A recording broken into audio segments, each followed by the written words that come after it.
అందరినీ వాడుకొని దేవుడు ఏమండి మాటలు వచ్చి నడకొచ్చిన ప్రతి పిల్లోడు కూడా ఇక్కలు మోసిండు, నీళ్లు పోసాడు. ఏమండి మరి ఎంత గొప్ప భాగ్యం అంటే ఇంత అని చెప్పండి.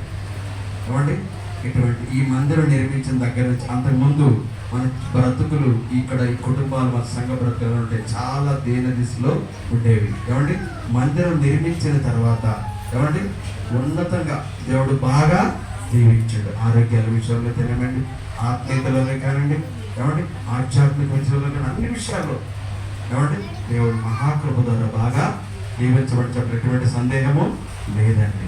ఈరోజు ఇంత ఘనంగా 10వ యానం జరుగుతుంటే ఇది కూడా దేవుని మహాకృప.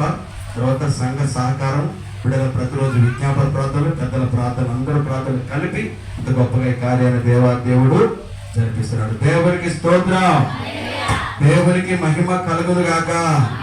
నా హృదయంలో ఇంత లేదు, ఎంత ఆనందం ఉందంటే ఇంత అని చెప్పలేదు. ఎందుకంటే మాది చిన్న కుటుంబం, కానీ నాకు ఎంతమంది ఆత్మీయ బిడ్డలే దేవుడు ఇచ్చాడు. ఏమంటే ఎంతగా స్తుతించిన రుణాన్ని తీర్చుకున్నాడు. మన కుటుంబంలో నలుగురు కోసం ప్రార్థన చేయడం చాలా కష్టం. ఏమండి మరి నీ కుటుంబాలను అప్పచెప్పి దేవుడు మాకు ఏమండి దేవుడు ఫస్ట్ అయితే నెక్స్ట్ మరి దైవజనులు యేసుబాయ్ గారు, మరి అమ్మగారు వారి సలహా సూచనలతో ఏమండి 2 సంఘాలు ఈ విధంగా అభివృద్ధి అవుతుందంటే దేవుని ఉచిత కృప. ఏమండి మా జ్ఞానం కాదు, మా తెలివి అంతకంటే కాదు, మా బాధ.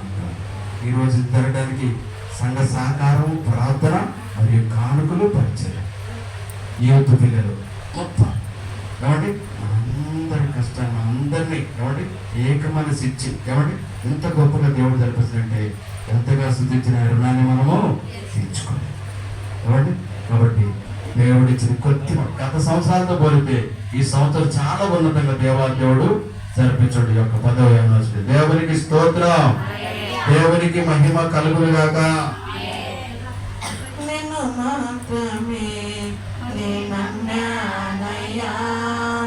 నీవు మాత్రమే నా ధైర్యం యేసయ్యా, నిన్ను మాత్రమే నేనయ్యా, నీవు మాత్రమే నా ధైర్యం యేసయ్యా, నీ వాగ్దానమే